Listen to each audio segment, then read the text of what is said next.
If you've been feeling the urge to light candles, make warm soup, and have deep thoughts about mortality, congratulations, you're right on schedule. Welcome to Blackberry Sparks. Today we are celebrating Samhain.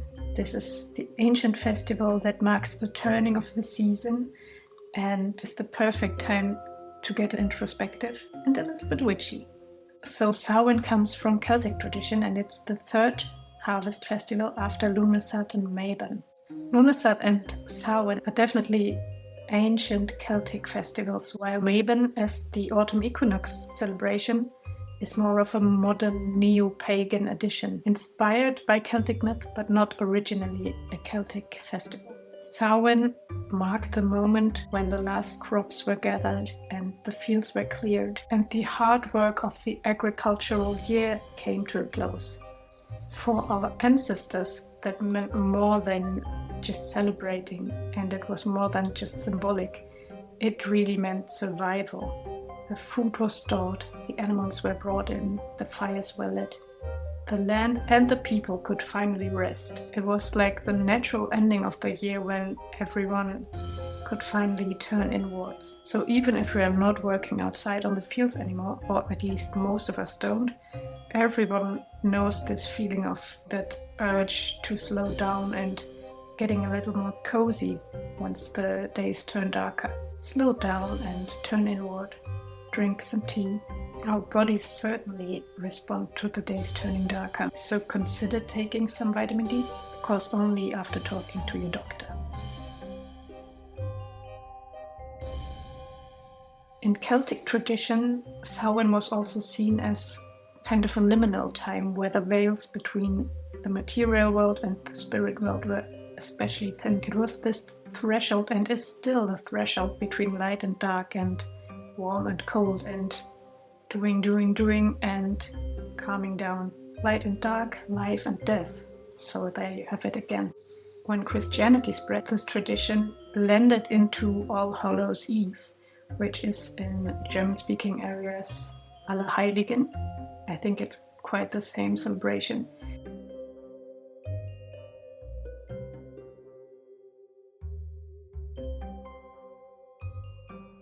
And what we are doing here is, I actually talked about this in my autumn bucket list video. You can check it out. I'm putting it somewhere up in the corner.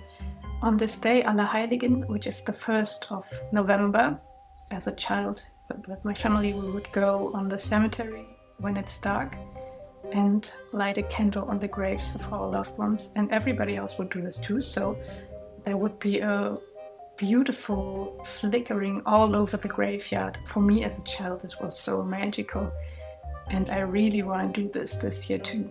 Yeah, so I think All Hallows Eve turned into Halloween. I think it's not a holiday anymore.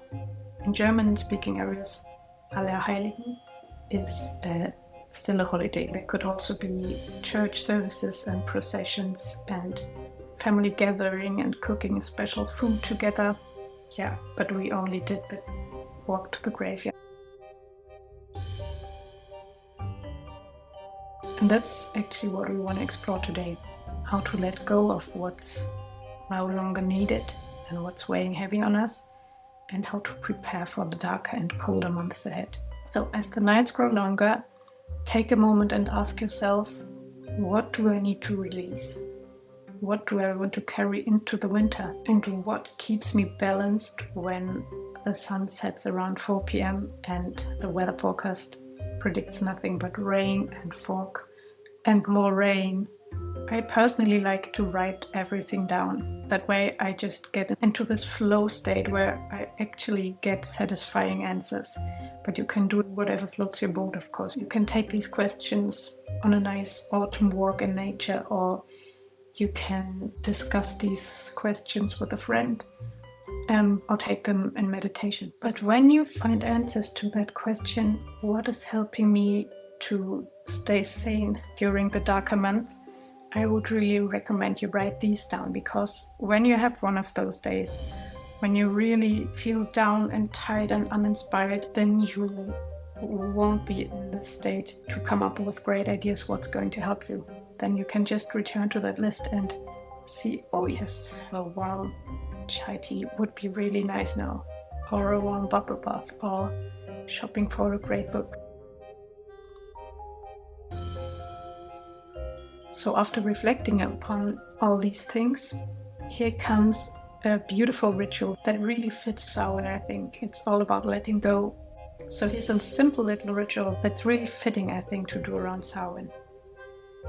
You go for a walk and gather a few fallen leaves, the prettiest ones you can find, or maybe just the ones that speak to you. On each leaf, write down something you're ready to let go of.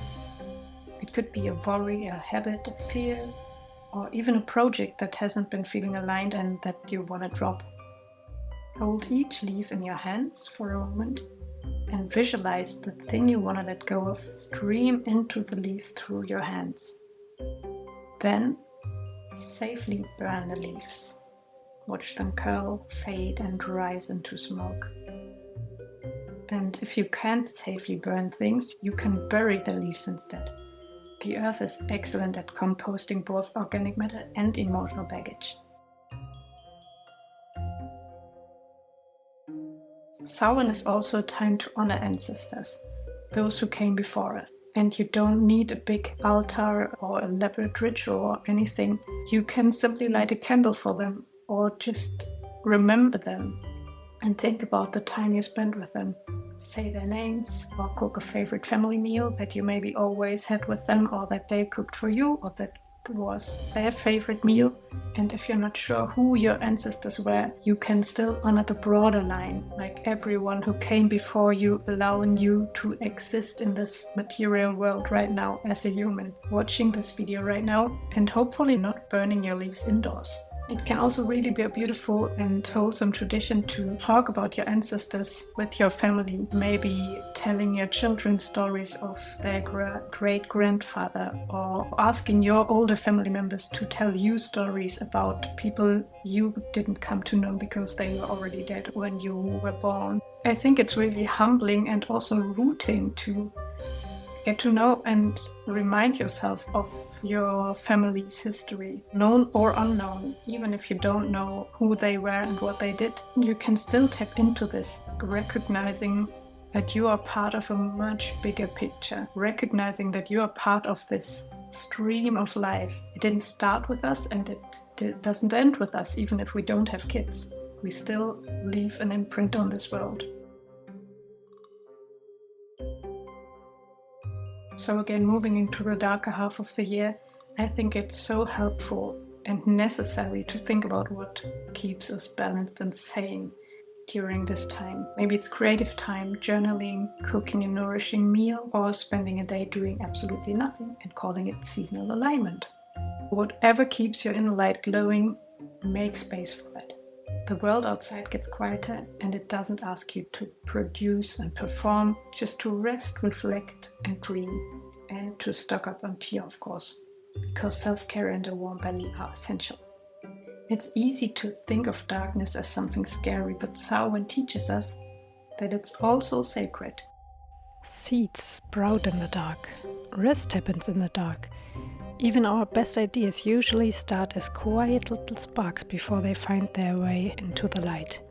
So let the dark months be a time of rest and renewal, a chance to gather yourself, dream big, and come back blooming in spring. Thank you for spending this Samhain moment with me. I hope you take some time to release what's no longer needed, connect with what's sparking your inner light, and make friends with the quiet beauty of the season. And until next time, may your tea stay hot and your candle wax drip in beautiful ways. Blessed Samhain, everyone.